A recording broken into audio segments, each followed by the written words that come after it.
आधी रात का समय था। आसमान आज बाकी दिनों के मुताबिक ज्यादा ही स्याह नजर आ रहा था। शायद यह अमावस्या की रात थी। रोहित बाइक से घर लौट रहा था और उसका फोन बार बार बज रहा था। हाँ पापा, अब बाइक चला रहा हूँ, बस 10 मिनट में घर पहुँच जाऊँगा। अब क्यों परेशान होते हैं? रोहित ने फोन रखा और फिर से बाइक स्टार्ट करने लगा।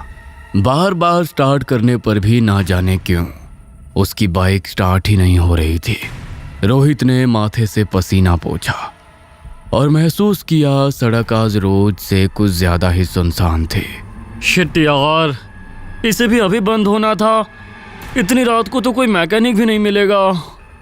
रोहित ने हड़बड़ाहट में बाइक फिर से स्टार्ट करने की कोशिश की और तभी बाइक के शीशे में उसे पीछे कोई काला साया खड़ा दिखा। ऐसा लगता था जैसे उसने मजबूती से उसकी बाइक को पकड़ रखा हो। घबराकर रोहित के हाथ से फोन छूट गया। उसने डरते डरते पीछे देखा, लेकिन पीछे कोई नहीं था। रोहित ने फिर से शीशे में देखा तो उसे अभी भी वो साया वहां खड़ा नजर आया। उसकी आंखें सफेद थीं, मगर पुतलियां गायब। उसका नाक, कान, होठ कुछ और नजर नहीं आ रहा था, जैसे सब एक ही में मिला हुआ था। रोहित का शरीर सुन्न पड़ रहा था। अचानक उसे अपने कंधे पर एक ठंडा हाथ महसूस हुआ और उसी के साथ रोहित बाइक और फोन वहीं छोड़कर पैदल ही घर की तरफ भागने लगता है। रोहित शहर के सबसे बड़े कॉलेज में पढ़ने वाला एक अमीर बाप का बेटा था। महंगे कपड़े, बाइक, मोबाइल और बेहिसाब पॉकेट मनी ने उसे मुंहफट और लापरवाह भी बना दिया था। एक दिन रोहित अपने दोस्तों के साथ कॉलेज की पार्किंग में बाइक पर बैठा हुआ था। उफ, जरा देखो तो कयामत जा रही है। अरे हमारे कॉलेज में कयामतों की कमी थोड़ी ना है। अरे यार रोहित, क्या तू हर समय फोन में आंखें गड़ाए रहता है? अरे जरा नजर उठाकर तो देख, सामने क्या मस्त नजारा है। अरे हट भाई, तू ही ले ऐसे नज़ारों का मज़ा, क्योंकि मुझे तो इन सब में कोई दिलचस्पी नहीं है। क्यों भाई, लड़की नहीं तो लड़कों में इंटरेस्ट है क्या तुझे? अपनी हद में रहा कर जतिन, ये सब कहने की हिम्मत कैसे हुई? अरे ठीक है भाई, इतना भड़कने की क्या जरूरत है? मैंने तो बस मजाक ही किया यार। अगर एक हल्का सा मजाक मैंने तेरे गाल पर रख दिया ना तो तेरा दिमाग घूम जाएगा। तेरी औकात नहीं है मेरे साथ मजाक करने की। अरे यार बस भी करो, इतनी सी बात के लिए इतना क्यों लड़ रहे हो? मुफ्त की दारू पी पी कर ज्यादा ही बोलने लगा है ये। अपनी औकात में रहा कर, भिखारी कहीं का। याद है ना, कॉलेज स्टार्ट हुआ था तो चाय पीने के भी इसकी जेब में पैसे नहीं होते थे। आज मेरी बिल्ली मुझी को म्याऊं कर रही है। इतना बोलकर रोहित गुस्से में बाइक स्टार्ट करके वहां से चला गया। लेकिन आसपास खड़े कई लोगों ने रोहित की ये बात सुन ली थी। उस छोटी सी बहस ने जतिन के दिल में गहरी आग लगा दी थी। ऊपर से रोहित की कही गई बात उसके कानों में बार बार गूंज रही थी।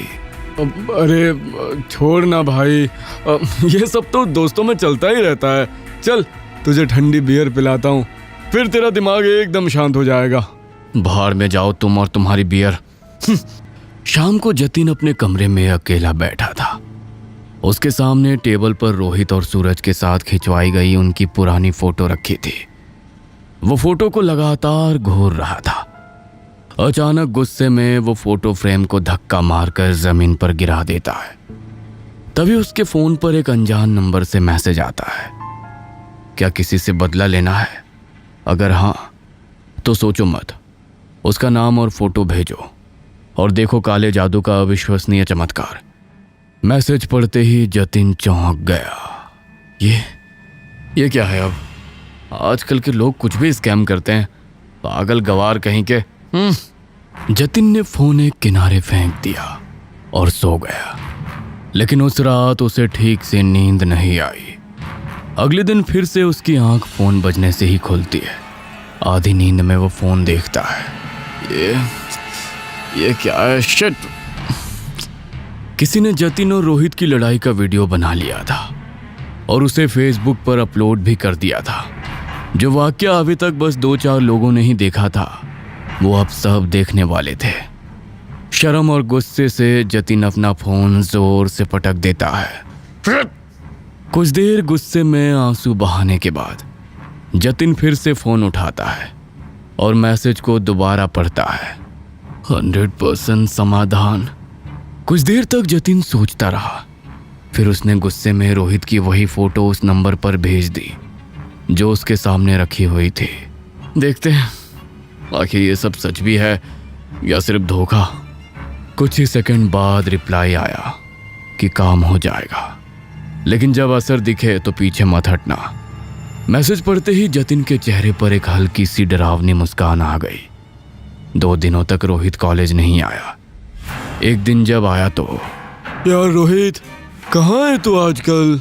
कुछ नहीं, मेरे पापा का बिजनेस में थोड़ा नुकसान हो रहा है, इसलिए उनके साथ थोड़ा काम संभाल रहा था और इसी चक्कर में 2 दिन से ठीक से सो भी नहीं पाया हूँ। अरे तेरा पापा और बिजनेस में नुकसान, ये तो बड़ी अजीब बात है। 20 साल से वो इस बिजनेस में है। वही तो, ना जाने क्या चल रहा है। रोहित को ऐसे देखकर जतिन को थोड़ा अजीब लगा। नहीं, ये बस एक इत्तेफाक ही होगा, ऐसे थोड़ी है कि फोन से किसी पर काला जादू कर सकता है। जतिन का फोन फिर से बजा।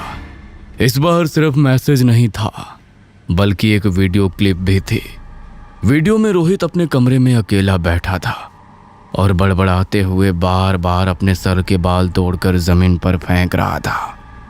नीचे एक मैसेज लिखा हुआ था, पहला चरण शुरू हो चुका है। अगर काले जादू का पूरा असर चाहते हो तो अगला काम तुम्हें खुद करना होगा। ये मैसेज पढ़कर जतिन का दिल जोरों से धड़कने लगा। ये वीडियो किसने बनाया? ये तो रोहित का कमरा है। क्या इसका मतलब है कि कोई सच में ये सब कर रहा है? आज रात 12 बजे एक काले कपड़े में उसकी फोटो लपेटो और 3 बार उसका नाम लेकर बोलो, जैसा दर्द तूने दिया है वैसा दर्द अब तू भुगत। और फोटो के ऊपर एक नारियल और एक दीपक जलाकर उसे चौराहे पर रख कर आओ, और अगर इसके बाद पीछे हटे तो अंजाम बुरा होगा। जतिन अभी भी मैसेज को घूर रहा था। उसके हाथ कांप रहे थे, लेकिन उसका गुस्सा आज डर से बड़ा था। उसने मैसेज में लिखा सब कुछ कर डाला और फिर धीरे से बोला, अब जैसा दर्द तूने दिया वैसा दर्द अब तू भुगत। जैसे ही जतिन ने ये बात कही, दीपक बुझ गया। जतिन के चेहरे पर एक अजीब सी मुस्कान फैल गई। उस रात के बाद से रोहित ठीक से सो नहीं पा रहा था। पापा, पता नहीं मुझे क्या हो रहा है। उस रात एक अजीब सा काला साया मेरा पीछा कर रहा था और उसके बाद से मुझे ऐसा लगता है कि मैं अकेला नहीं हूँ, हर वक्त कोई है मेरे आसपास। अरे बेटा, ये सब तेरा वहम है।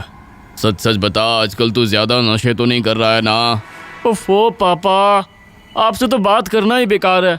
आप कुछ भी बोलते हैं। मैं कोई नशेड़ी हूँ क्या? तो और क्या बोलूं?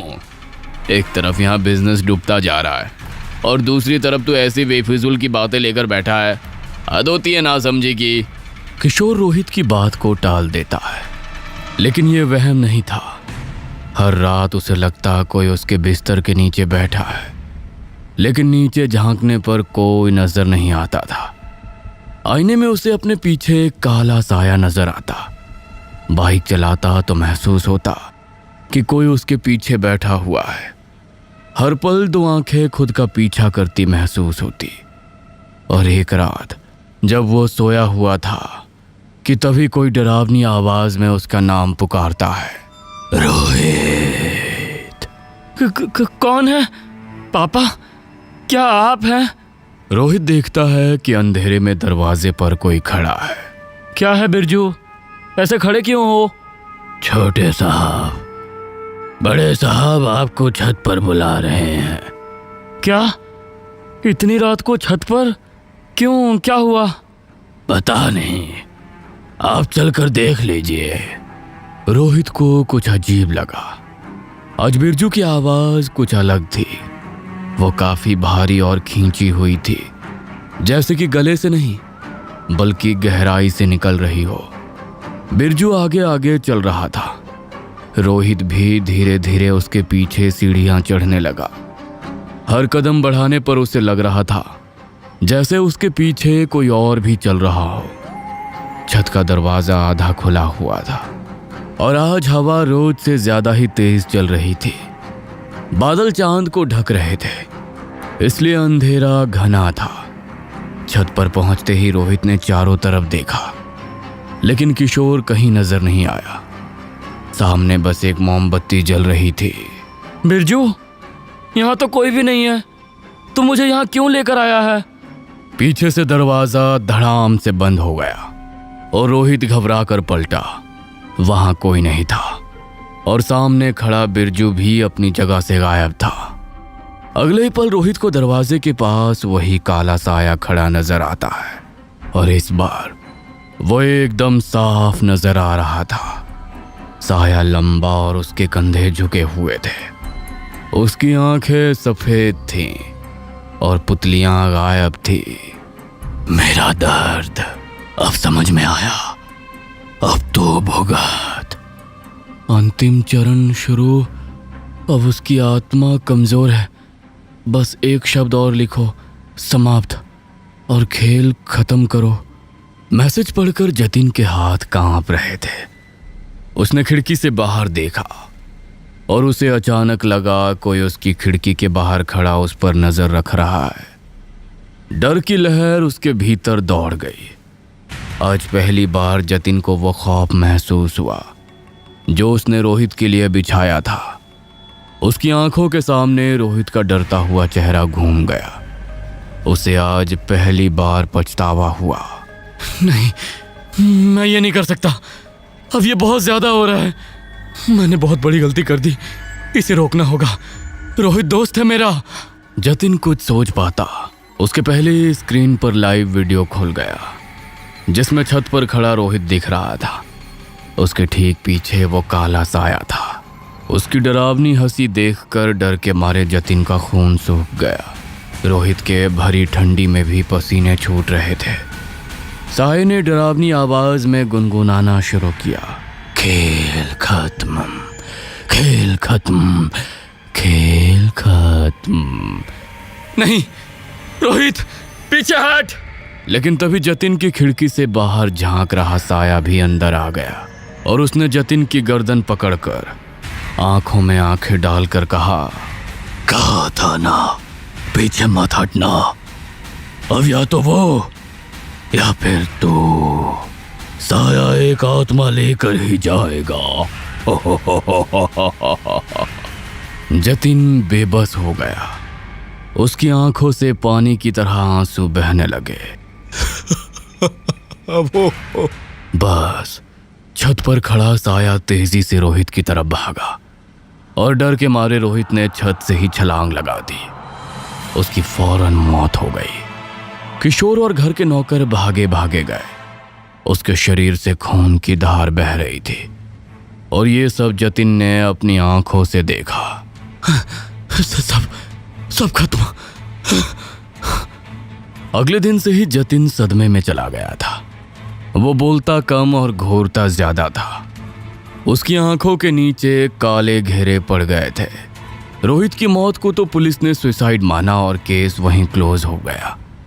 किशोर अंदर से बुरी तरह टूट चुके थे और उन्होंने बयान में बस इतना कहा, मेरा बेटा ऐसा नहीं था, वो डर रहा था, किसी चीज से डर रहा था, लेकिन मैं उसकी मदद नहीं कर पाया।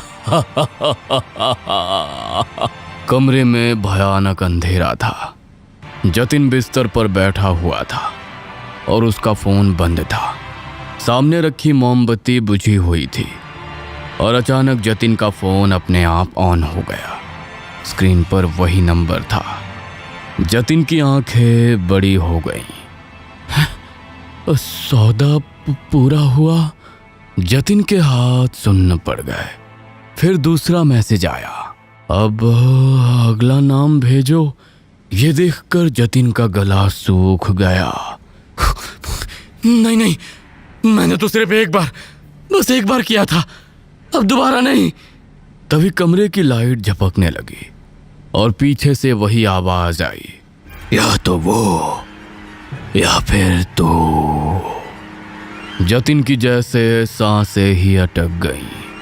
हिम्मत जुटाकर उसने किसी तरह धीरे धीरे पीछे मुड़कर देखा, लेकिन इस बार वहां पर काला साया नहीं था। वहां खड़ा था रोहित। उसका चेहरा नीला पड़ा हुआ था, आंखें सफेद, गर्दन टेढ़ी। इस बार तू चल, खेल खत्म करते हैं। अचानक कमरे में अंधेरा हो जाता है और जतिन की चीख सुनाई देती है।